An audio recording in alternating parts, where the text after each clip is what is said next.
नमस्कार, मैं professor Amitabh Banerjee, universal health organization का चेयरपर्सन। और आज 29 अगस्त शुक्रवार, और शुक्रवार को हम न्यूज़लेटर लेके आते हैं आपके पास। तो आज के न्यूज़लेटर में 3 मुद्दे हैं। एक मुद्दा है कि चाइना में फिर से स्क्रीनिंग विनिंग चालू हो गया है। जैसे बॉर्डर स्क्रीनिंग जब महामारी के टाइम हुआ था, और वो काफ़ी इससे कह रहा है, फ़क्र से कह रहा है कि 600 मिलियन विजिटर्स को उसने स्क्रीन किया है हर संक्रामक बीमारी के लिए। तो इसके ऊपर हम बात करेंगे कि फिर से क्या चाइना से फिर से ये चालू हो रहा है ड्रामा स्क्रीनिंग का, तो उसके ऊपर हम बात करेंगे। दूसरा मुद्दा है कि सीज़ेरियन, एक लैंसेट में एक स्टडी पब्लिश हुआ है, एक शोध पब्लिश हुआ है, जिसमें बताया कि पिछले 10 साल में हमारे देश में सीज़ेरियन सेक्शन, जो माँ जन्म देती है, और सीज़ेरियन सेक्शन नेचुरल डिलीवरी के न करके 20% से ज़्यादा हमारे सीज़ेरियन सेक्शन अभी हो रहे हैं, जो कि WHO स्टैंडर्ड से काफ़ी हाई है। तो उसके बारे में हम थोड़ा बातचीत करेंगे कि इसका क्या वजह हो सकता। और तीसरा मुद्दा हमारे लिए बहुत ज़रूरी है, ये काफ़ी तेज़ों से चल रहा है और इसकी तैयारी कई दिनों से, कई शायद सालों से हो रहा था। HPV वैक्सीन 22 अगस्त को पार्लियामेंट कमेटी ने HPV वैक्सीन को यूनिवर्सल इम्यूनाइजेशन प्रोग्राम में रिकमेंड कर दिया है। और रिकमेंड तो किया है 22 अगस्त को, पर कई प्रदेशों ने, बिहार ने जैसे, चालू कर दिए हैं, लाखों लोग, बच्चियों को लगा दिया है 9 से 13 साल। तो ये 3 मुद्दे हैं हमारे आज। पहले मुद्दे में हम आ रहे हैं, चीन में फिर से चालू हो गया है। जैसे आप देखेंगे, ये तस्वीर देख के हमको फिर महामारी का याद आता है। और अभी कोई महामारी नहीं हो रहा है, पर उन्होंने कहा है कि संक्रामक बीमारी को रोकने के लिए हम ये रिस्ट्रिक्टिव मेजर फिर से लगा रहे हैं, और बॉर्डर में जो भी क्रॉस कर रहे हैं उनके बॉर्डर और प्रोटोकॉल चालू कर दिया। अभी तक उन्होंने 600 मिलियन विजिटर्स, 600 मिलियन विजिटर्स को स्क्रीन कर दिया है, और कहा कि 1,80,000 केस उन्होंने संक्रामक बीमारियों का पकड़ा है बॉर्डर में। अब ये पहले कभी नहीं हुआ। ये कोविड महामारी के पहले बॉर्डर स्क्रीनिंग, कई पेपर्स आ गए हैं, WHO के खुद के गाइडलाइंस हैं। आप पुराने अगर WHO 2020 के पहले WHO गाइडलाइंस देखेंगे, और कई ऐसे पेपर्स देखेंगे, हम पेपर के लिंक डाल देंगे हमारे इंग्लिश PDF में, उसमें दिए है कि बॉर्डर स्क्रीनिंग से फ़ायदा कुछ नहीं होता है, बहुत रिसोर्स इंटेंसिव है, हैरेसमेंट होता है, और ये टूरिज्म को भी एडवर्सली अफेक्ट करता है, और बीमारियां नहीं पकड़ी जाती है, क्योंकि हम गले में, इसमें स्किन में कितने कीटाणु लेके घूमते हैं, और हेल्दी लोग घूमते देखते हैं। और ऐसे करने से आप उनको क्वारंटाइन करोगे, ऐसे करोगे, तो ये एक प्रकार से आतंक फैलता है, और resources, public health resources divert होते हैं, और ये कॉस्ट इफेक्टिव नहीं है। इसमें पूरे शोध है, ये अनसाइंटिफिक है, ये एविडेंस बेस पे नहीं है। तो ये सब तो चाइना कर रहा है, और पिछला महामारी में भी ये सब रिस्ट्रिक्टिव मेजर। तो हमको यही फिक्र है, WHO ये अपना फिक्र बताना चाहता है कि कहीं, अभी तो अच्छा है कि कुछ देशों ने, ऑस्ट्रेलिया ने, इंग्लैंड ने, जैसे ब्रिटेन ने इसकी निंदा की है। तो ये अच्छी बात है। कहीं हमको यही डर रहता है कि हर कोई देश ऐसा चालू कर दे, और पहला भी कहीं एक फॉल्स अलार्म हो जाए और फिर से चालू हो जाए, चाइना में जैसे चालू हुआ था। ये फिर सब जगह स्क्रीनिंग और बॉर्डर क्लोजर, थोड़ा भी कोई बीमारी का केस बढ़ गया, ये बढ़ गया।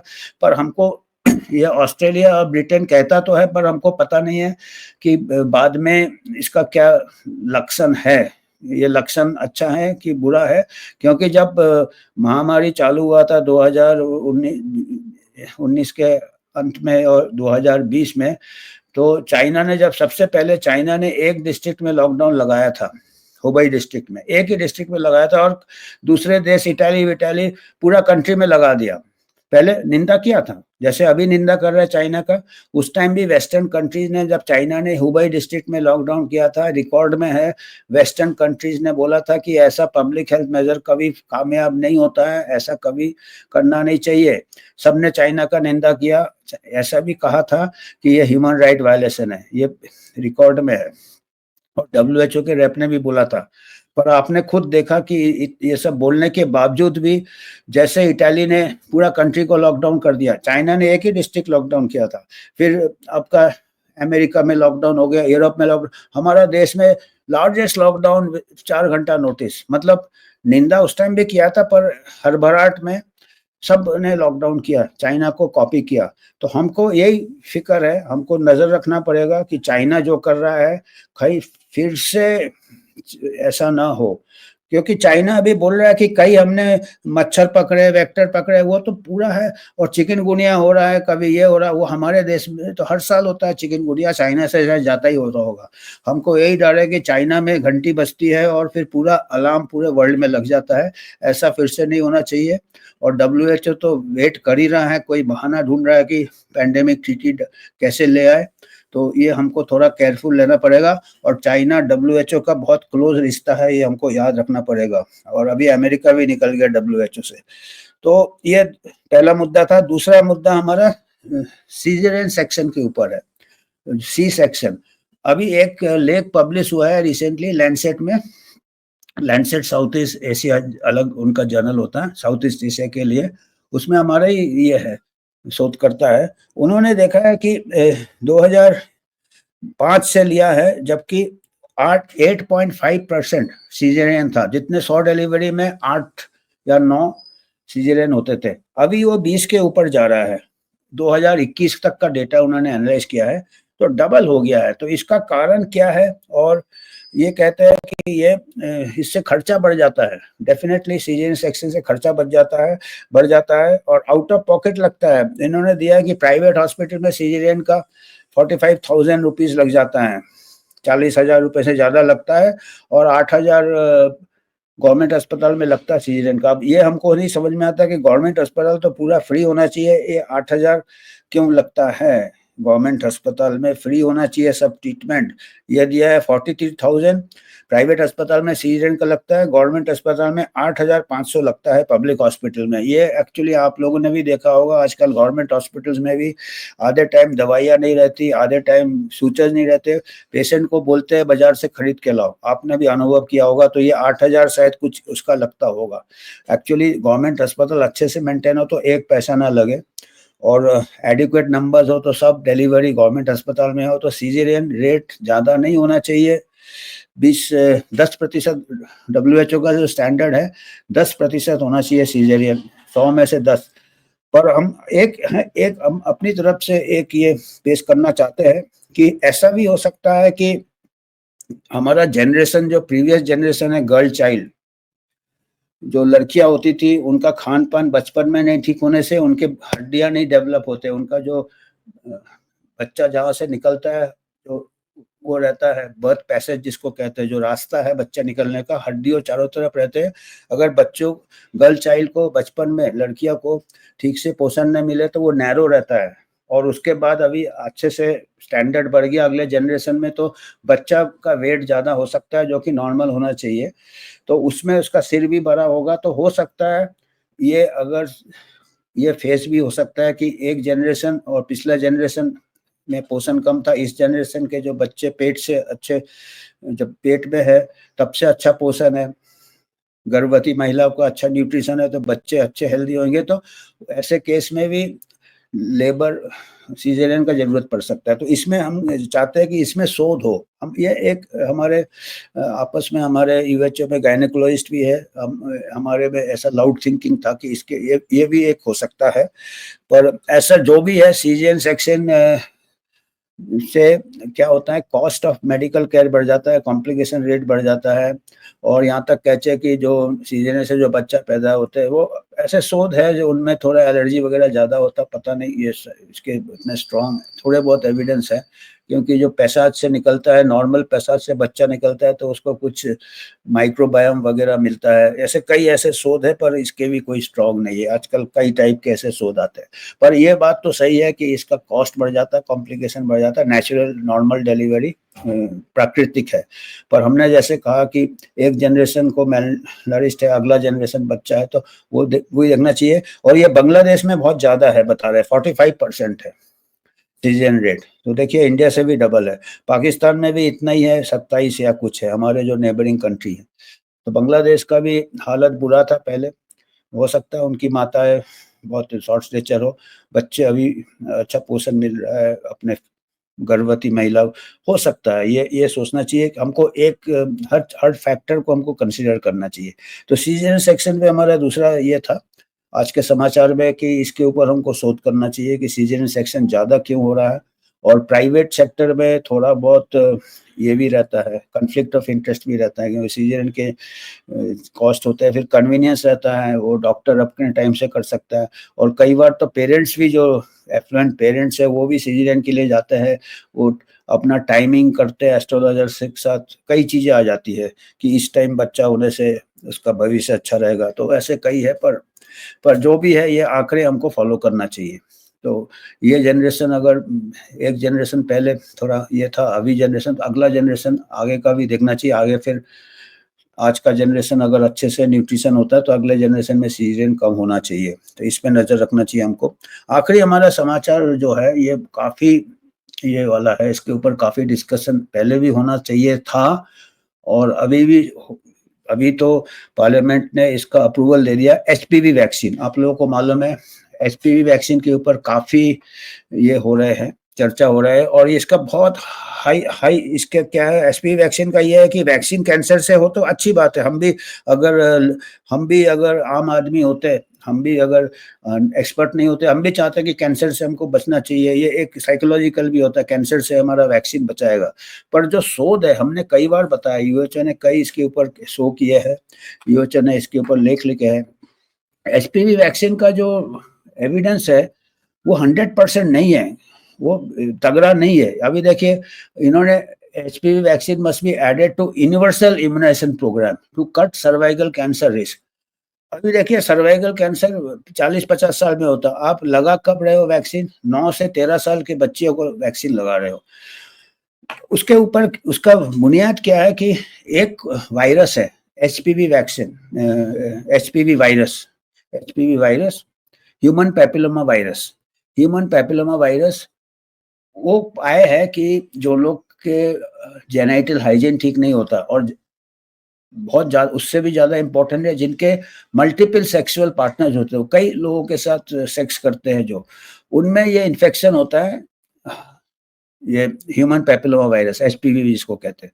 और एचपीवी जिनको इन्फेक्शन होता है उनके चांसेस ज़्यादा रहते हैं सर्वाइकल कैंसर के। ज़रूरी नहीं है कि एचपीवी इन्फेक्शन हो गया आपको कैंसर हो गया है ना, 1 to 1 ये भी नहीं है, तो इसमें थोड़ा एविडेंस कच्चा हो जाता है।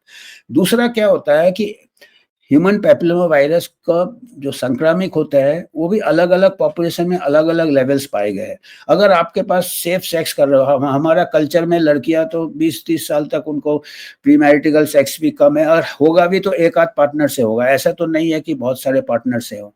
ये वेस्टर्न कल्चर से आया है ये।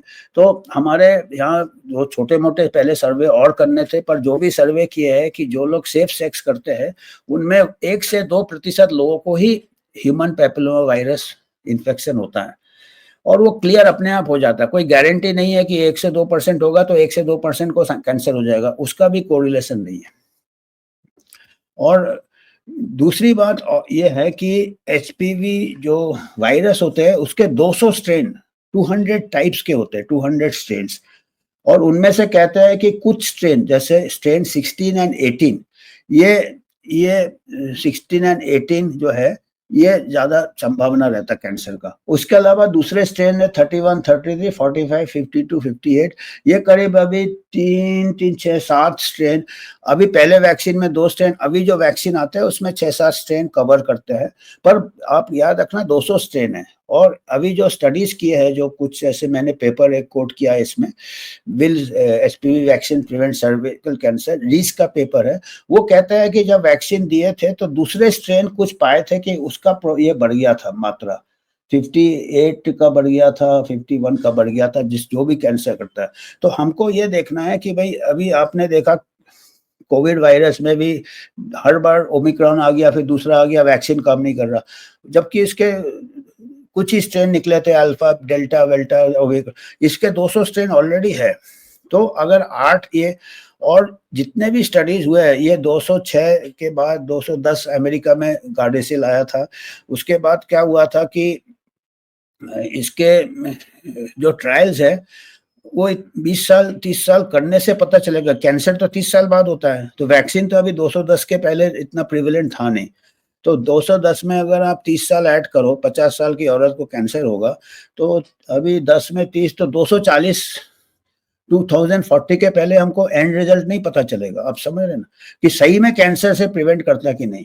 ये किस एविडेंस पे बोल रहे हैं? ये एविडेंस पे बोल रहे हैं कि हम अगर जिसको वैक्सीन देते हैं, एचपीवी वैक्सीन 9 से 13 साल बच्चियों को क्यों देते हैं कि इनका कहना है कि अगर एक बार एचपीवी वायरस इन्फेक्शन हो गया है तो उसके बाद वैक्सीन काम नहीं करेगा, ये कहते हैं। हालांकि मार्केट रखने के लिए ये बोलते 30-40 साल की औरतें भी ले सकती है, जबकि एक्चुअल एविडेंस ये कहता है उनका पहले बच्चियों को देने के लिए वो वाला ये देते हैं ये 9 से 13, क्योंकि उनका फिर बहुत पूरा पॉपुलेशन मिल जाता है। आप समझ रहे हैं, पूरा कैलकुलेशन है कि आपका पॉपुलेशन ज्यादा होगा तो आपका वैक्सीन ज्यादा डोज लगेंगे, मुनाफा ज्यादा होगा उससे, इसीलिए 9-13 बोलते हैं। फिर बोलते आने दो, अगर 20 साल का भी उसको भी आने दो, जबकि उनका पहले का जो स्ट्रॉन्ग जो आर्गुमेंट था 9 से 13 का, उनका आर्गुमेंट था before the sexual activity starts, तो टीनेज, क्योंकि वेस्टर्न कल्चर से हमने लिया, वेस्टर्न कल्चर में टीनेज से चालू हो जाता सेक्सुअल एक्सपेरिमेंटेशन। हमारे यहाँ अब इसका भी स्टडी होना चाहिए कि हमारा कल्चर चेंज हो गया क्या। कहने वाले बोलते हैं हाँ आजकल तो बहुत ही है, पर इतना है क्या? एक दो भी अगर होगा सेक्सुअल रिलेशन, क्या मल्टीपल सेक्स पार्टनर्स है? तो कमर्शियल सेक्स वर्कर्स जो है, जो लोग पेशेवर ये सेक्स वर्कर है, उनमें 50% तक पाया गया है। और जो HIV पेशेंट्स है जिनका HPV इन्फेक्शन, तो अगर ट्रायल करना था पहले उनमें करके देखो कि प्रिवेंट करता है भी कि नहीं। अभी देखिए पूरा ट्रायल कभी किया नहीं है, उन्होंने खाली बताया कि HPV इन्फेक्शन क्लियर हो जाता है तो सर्वाइकल, और कुछ परसेंटेज सर्वाइकल कैंसर HPV से होते हैं। उसके अलग HPV के अलावा भी कई कारण है सर्वाइकल कैंसर के। जेनेटल हाइजीन है, कपड़ा हम ठीक इस्तेमाल नहीं करते थे पीरियड के टाइम, फिर हमारा हाइजीन नहीं था ठीक, और भी था ओरल कंट्रासेप्टिव यूज और ओवरऑल न्यूट्रिशन। और अभी हमारे जो स्टडीज हैं इंडिया में के जो डेटा हैं, BMC पब्लिक हेल्थ में पब्लिश है, इंडिया का जो पिछले 30 साल में 30-35% सर्वाइकल कैंसर रेट कम हो गया है, bigger before the launch of HPV vaccine. ये पब्लिश्ड पेपर है, 25 से 30% रेट कम हो गया है, ऑलरेडी कम हो रहा है। अभी आप वैक्सीन लगाओगे तो फिर बाद में वैक्सीन वाले बोलेंगे देखो हमारे लगाने के बाद कम हो गया है, तो ये डेटा आप मॉनिटर करो, कम हो गया है। दूसरी बात है, हमारे यहाँ बच्चियों में ट्रायल कभी नहीं हुआ था। अभी देखिए ये 22 अगस्त को पार्लियामेंट कमेटी ने रिकमेंड किया कि HPV वैक्सीन यूनिवर्सल, और बिहार में ऑलरेडी 2 लाख बच्चियों को लगा दिया, मतलब पहले से तैयार थे। हमको खबर मिला है कि प्राइमरी हेल्थ सेंटर, सब सेंटर्स, पूरे जगह HPV वैक्सीन का स्टॉक ऑलरेडी पहुंच गया है। तो ये बस बिहार और अभी दूसरे स्टेट्स भी चालू कर देंगे। तो इसमें क्या है कि आपके पास आज तक कोई लिटरेचर नहीं है। उसके अलावा HPV इन्फेक्शन के अलावा उन्होंने बोले कि स्टेज 1 स्टेज 2 लीजन्स होते हैं HPV से, और वो नॉर्मल नेचुरल हिस्ट्री में 90% अपने आप क्लियर हो जाते हैं, वो एंड स्टेज तक पहुंचते नहीं है, सर्वाइकल कैंसर तक पहुंचते नहीं है, तो ये अपने आप हो जाते हैं। और इसीलिए अभी तक कोई स्टडी नहीं है जिसमें एंड पॉइंट एक्चुअल कैंसर है। बीच वाले जो मेजर्स है वो लेके ये एस्टिमेट कर रहे हैं, एक्स्ट्रापोलेट कर रहे हैं कि ये इतने प्रिवेंट करेगा कैंसर। अभी तक कोई ठोस सबूत नहीं है। जब तक कोई ठोस सबूत नहीं है तब तक आपको यूनिवर्सल इम्यूनाइजेशन में WHO का जो मत है कि लार्ज स्केल में नहीं देना चाहिए, कि लार्ज स्केल में बहुत पैसा लगता है, बहुत ये लगता है। तो लार्ज स्केल में रोल आउट करने के पहले आपके पास एविडेंस होना चाहिए। आप रहने दो मार्केट में और उसको फॉलो करो, और फिर बाद में आपको एविडेंस मिलेगा 20-30 साल बाद। जिस ग्रुप ने वैक्सीन लिया, जिस ग्रुप ने वैक्सीन नहीं लिया, उनमें सर्वाइकल कैंसर।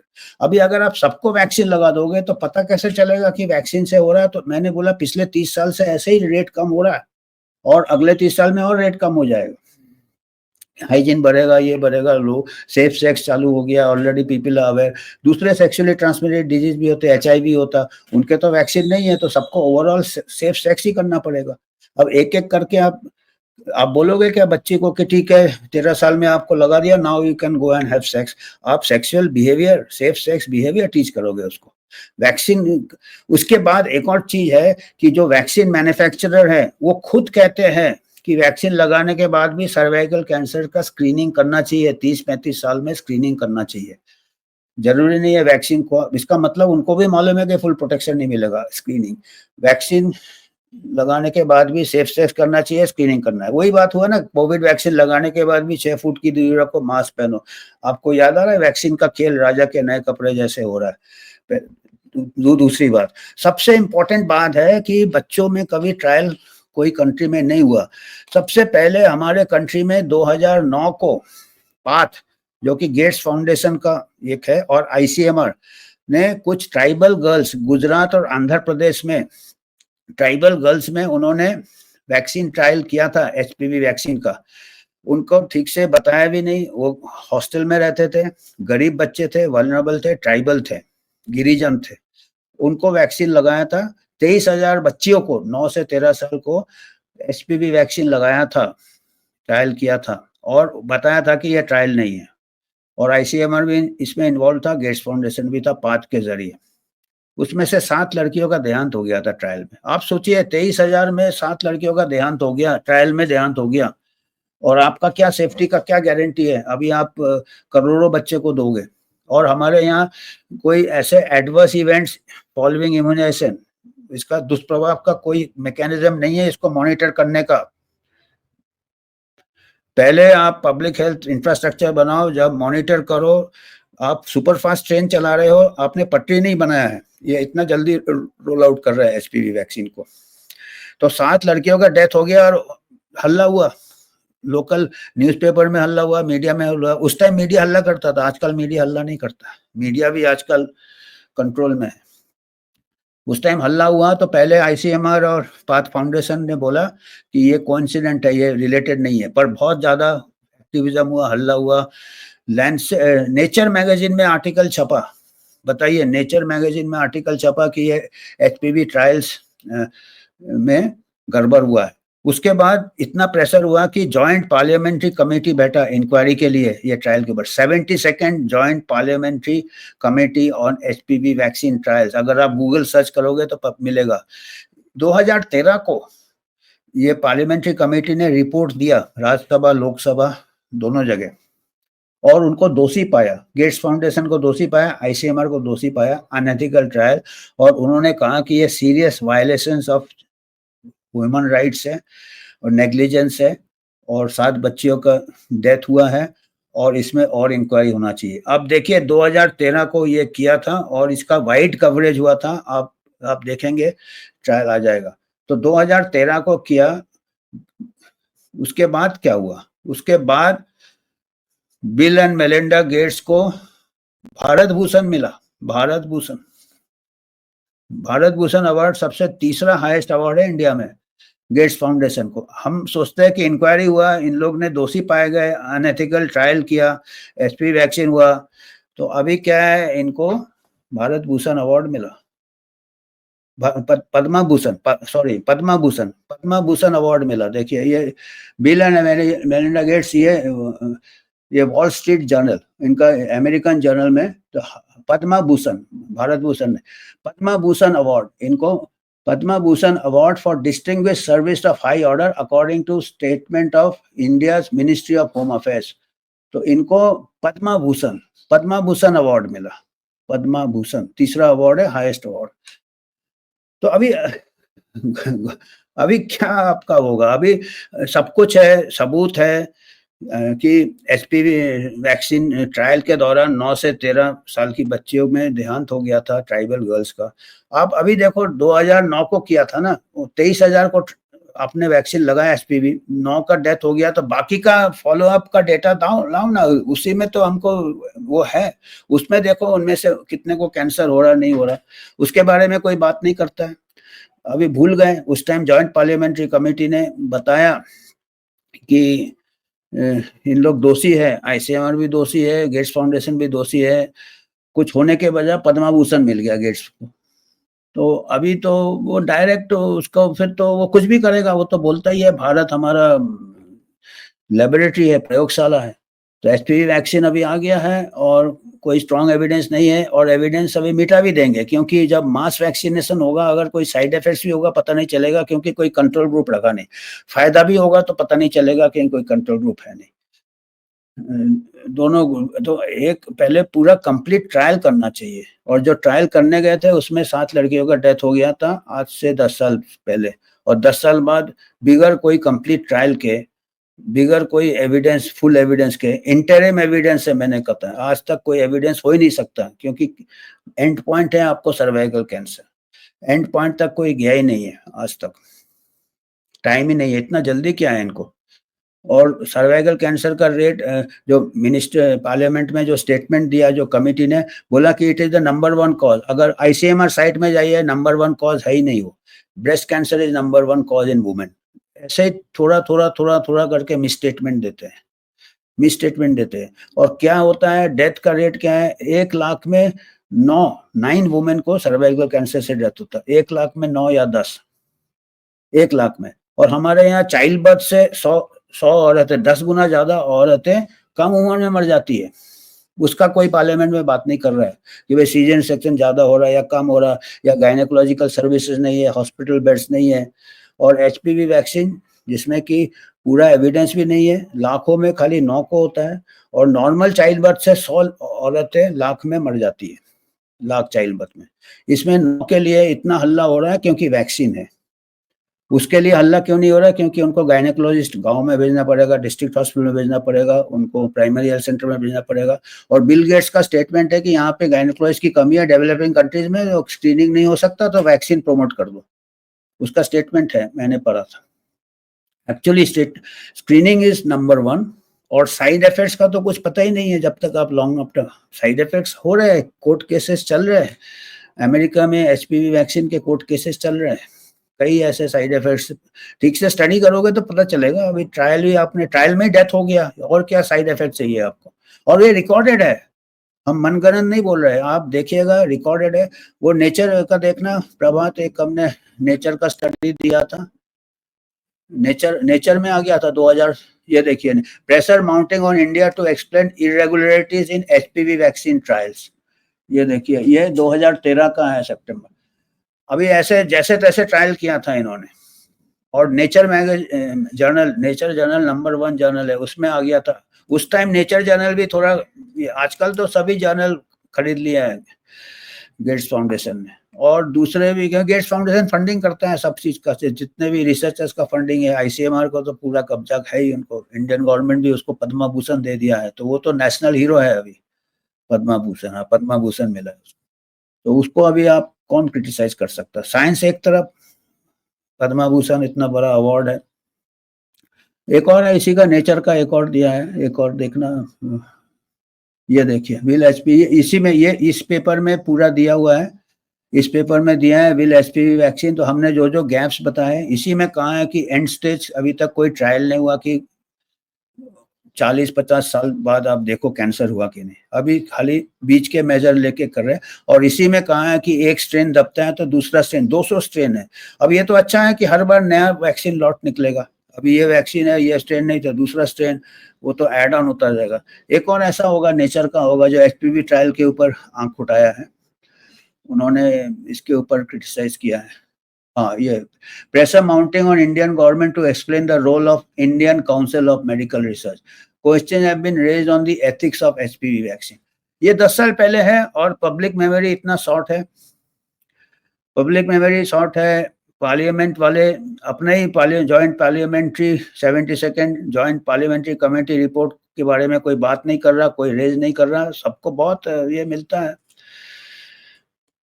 इलेक्ट्रल बॉन्ड है, ये है, काफी कुछ है, और काफी ग्रांट्स वगैरह मिलते हैं साइंटिस्ट को, तो वैक्सीन में इंडियन अवार्ड भी मिल गया है।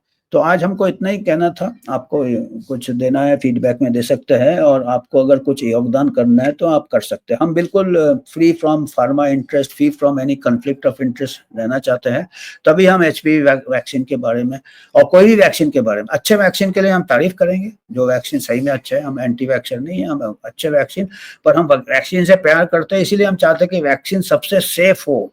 थोड़ा भी हमको सोचते हैं, क्योंकि वैक्सीन आप हेल्दी लोगों को देते हो, तो एक कितना भी रेयर साइड इफेक्ट हो हम बर्दाश्त नहीं करेंगे। तो आज के लिए इतना ही, धन्यवाद।